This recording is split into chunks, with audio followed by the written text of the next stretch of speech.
Right, Paul, so we were going to talk about string bending and how that works now. Yeah, you're going to demonstrate that for us. Absolutely. So if we come from the natural position here and you might be playing a single line,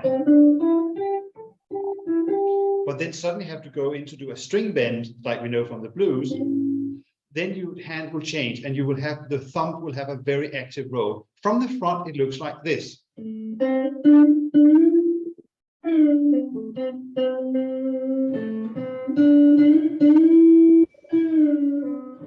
Okay, so I'm just going to show that from the other angle so you can see what's happened from this angle here. So we come into the bend.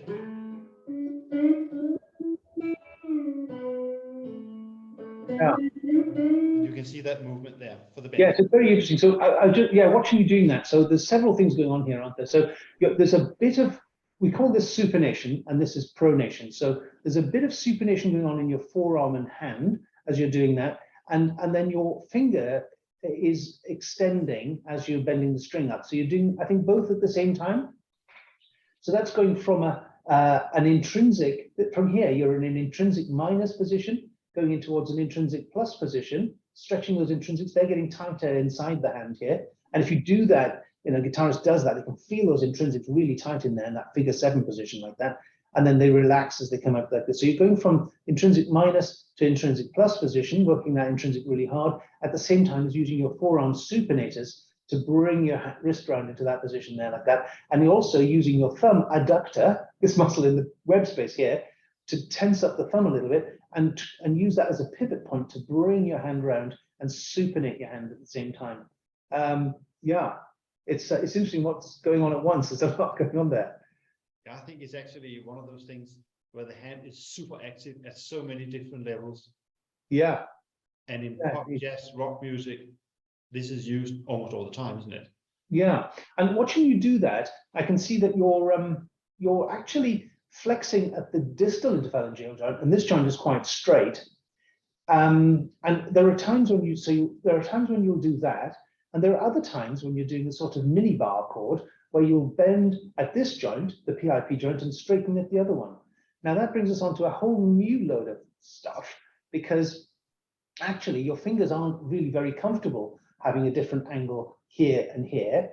And I'll tell you why that is now, because generally the most comfortable position for a finger at any time is when these two angles are the same as each other. As you can see here, this one's about 45 degrees, that one's about 45 degrees, that's about 90, and that's about 90. And as you bring your finger out, those angles tend to match each other the whole time.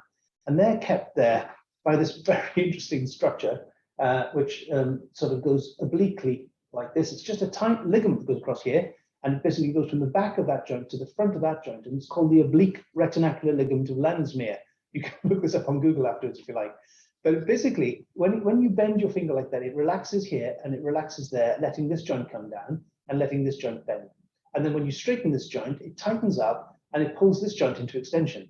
So the finger really prefers to have both of these joints at the same degree of flexion. If, however, you want to do this, or you want to do that, there's a tremendous strain within the oblique retinacular ligament of Landsmeer, and it doesn't like it. And so if you ask somebody to try to bend their finger just at the PIP joint and keep the DIP joint straight, and I think I asked you to do that earlier on, and it's quite difficult to do, isn't it? And then, or if you want to just bend the DIP joint and keep the other one straight, it's actually quite difficult to do it actively. Some people can't do it actively, but you can do it when you've got resistance against the fretboard like that, and you can put on the string, and then you can sort of passively bend the DIP joint and let the other one passively extend, or you can bend at the PIP joint and let the other one extend. But it's much more difficult to do that actively, and this you can feel the strain in your finger, and presumably guitarists learn how to stretch and work their oblique retinacular ligament of Landsmeer and do all sorts of funny acrobatic tricks with their hand. I've done a video on YouTube which sort of covers this in a bit more detail, and on that I put a hashtag. What did I say? I called it the amazing puppet or something like that. I mean, basically your hand is an amazing puppet, and how you can sort of use all these long strings to pull all these different things in a different order. It's like working all the different limbs of a puppet at the same time, but by pulling 2 strings at once, you get one effect, and pulling one and then another 2 on the other side, you get another effect. It's thank God we don't have to think about it too much when we actually play guitar. Yeah, and it is actually the work of the guitarist hand. Absolutely. Yeah, because you're doing so much at the same time. So should we come on to, actually we'll have a separate section to talk about these complex chords, shall we? Yes, let's do that. Okay.